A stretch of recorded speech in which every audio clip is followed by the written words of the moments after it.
वरिष्ठ भाजपा नेता और राज्य के मंत्री दिलीप घोष ने पूर्व मुख्यमंत्री ममता बनर्जी और तृणमूल कांग्रेस पर तीखा हमला। दिलीप घोष ने कहा कि नेताजी सुभाष चंद्र बोस के नाम पर ममता बनर्जी राजनीति करती रही है। उन्होंने दावा किया कि दिल्ली में नेताजी की प्रतिमा स्थापित करने और नेताजी को वैश्विक स्तर पर पहुंचाने का काम प्रधानमंत्री नरेंद्र मोदी ने किया। घोष ने कहा कि ममता बनर्जी के शासन में बड़ी संख्या में लोगों की हत्या हुई, लेकिन उन्होंने पीड़ित परिवारों के घर जाकर संवेदना व्यक्त नहीं की। আমাকে দিক না, দুদিনে সাজিয়ে দেবো। আচ্ছা, আপনাদের অনন্ত মহারাজ নেতাজি সুভাষচন্দ্রকে বারবার অসম্মান করেন, সেটা তো একটা অধ্যায়।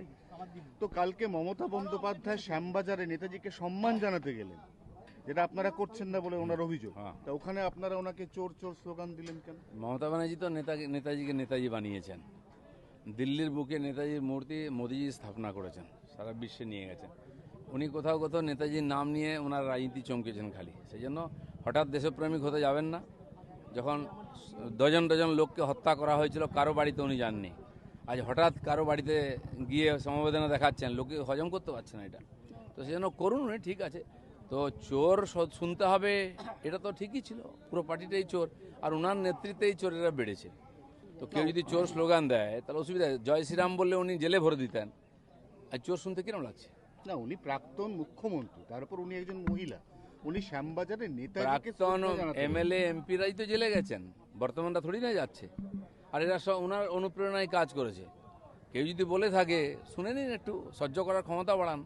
কোনোদিন সহ্য করলেন না কিছু। মানুষের মুখকে বন্ধ করবে। হাজার হাজার কোটি টাকা লুটে, 30,000 কোটি টাকা জল জীবন মিশনে চলে গেল, কারো বাড়িতে জল পৌঁছলো না। তো চোর কে? উনি তো মুখিয়া ছিলেন না। যে ইয়ে ছিল 100 দিনের কাজের টাকা লোক পেত না, লুট হতো। আবাস যোজনার টাকা পেত না, কেন্দ্র সরকার বন্ধ করে দিয়েছিল।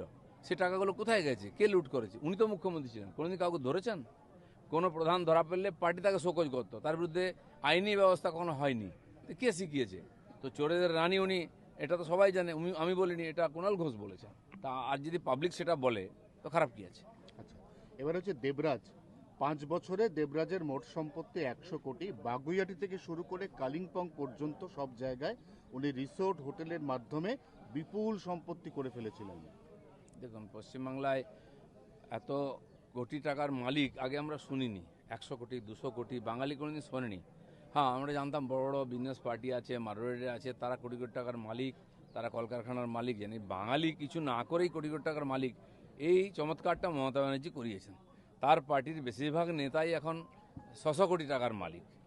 যে কেষ্টমণ্ডল, যে কোনোদিন এটা পঞ্চায়েত বোধহয় হয়নি, সে কী করে 550 কোটি টাকার মালিক হয়? সেখানেই আরেক নেতা ধরা পড়লো, সে 350 কোটি টাকা, 400 কোটি টাকা। এখন এক একজন কাউন্সিলর, এমএলএ, এরাও 600 কোটি টাকার মালিক হয়ে গেছে। মমতা ব্যানার্জিকে অস্বীকার করতে পারবেন? এর জন্যই তোমাকে আজকে এইসব কথা শুনতে হচ্ছে।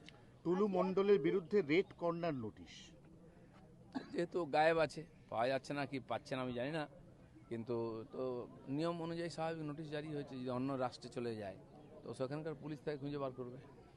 ইডি তৃণমূল নেতা সব্যসাচী দত্তের তোলাবাদী 14 কোটি টাকা বাজেয়াপ্ত করল। আমি বললাম তো, যে কোনো টিএমসির নেতার বাড়িতে যদি রেড করে 2-4 কোটি টাকা পাওয়া যাবে। কারণ এখন টাকা লুকোবারও জায়গা নেই। কোথাও পুকুরে, কোথাও বাঁশ ঝাড়ে, কোথাও কি বলে পাট ক্ষেতের নিচে লুকোনোর চেষ্টা হয়েছে, সেগুলোও বেরিয়ে যাচ্ছে। এত টাকা ঝেড়েছে, আর পশ্চিমবাংলাকে কাঙাল করে দিয়েছে। এরা তো এই নেতারাই করেছে।